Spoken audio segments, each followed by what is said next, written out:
inversion temperature, the characteristic temperature of a gas above which it shows heating effect, below which the gas shows cooling effect. That temperature is called as inversion temperature, and this is observed in the phenomena of Joule-Thomson expansion of the gas. We see the temperature as a boundary limit to decide whether heating effect is observed by the expansion of gas or cooling effect is observed by the expansion of gas. What is the basic point over here? If you consider the temperature, the experimental conditions of temperature where the expansion, Joule-Thomson expansion takes place, this can be equal to a particular temperature which is taken as inversion temperature. The experimental conditions of the temperature can be less than the inversion temperature. Experimental conditions of temperature can be greater than inversion temperature. Imagine your experimental temperature may be room temperature. Your inversion temperature may be 25 degrees centigrade only, maybe 30 degrees, or maybe 20 degrees. So your experiment at which the gas is being placed in an adiabatic system is either equal to inversion temperature or less than inversion temperature or greater than inversion temperature. This can be possible. What will happen in this case?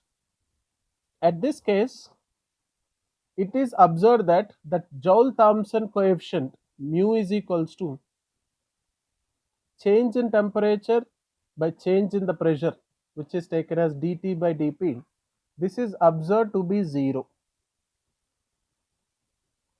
At the second case where temperature of the experimental temperatures is less than inversion temperature, it is observed dt by dp is greater than 0. At the conditions where experimental temperature is exceeding the inversion temperature, the Joule-Thomson coefficient is observed to be dt by dp is less than 0. So what happens in this case?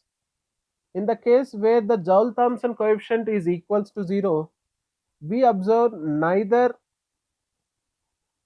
heating of gas, neither heating effect is observed, nor cooling effect is observed. Heating of gas nor cooling of gas is observed. So we can say in a simple way, no effect on temperature of the system. Whereas in the case of temperature which is less than inversion temperature, it is observed the cooling effect of the gas,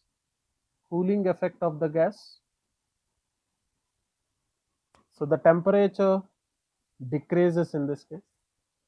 In the third case, where the temperature is exceeding inversion temperature, it is observed the heating effect is observed. Heating effect is observed where temperature increases.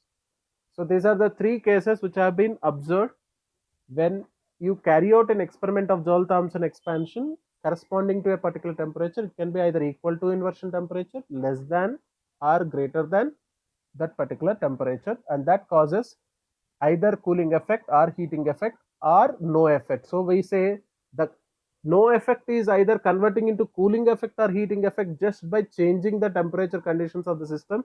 So this is where the inversion of effect can be observed by modifying the temperature. That's why that temperature is called inversion temperature.